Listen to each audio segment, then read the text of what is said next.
This is how to fix a Sony smartwatch with charging issues. So you can see this is a Sony smartwatch Xperia series and the proprietary charger that it uses.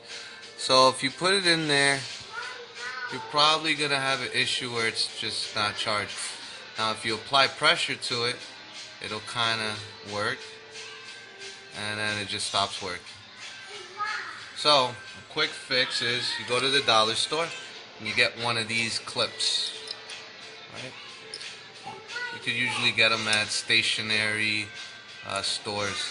So you're just gonna open it up, and you got to get a clip that's just big enough to hold the Sony smartwatch and the charging unit, and apply enough pressure to get this to charge.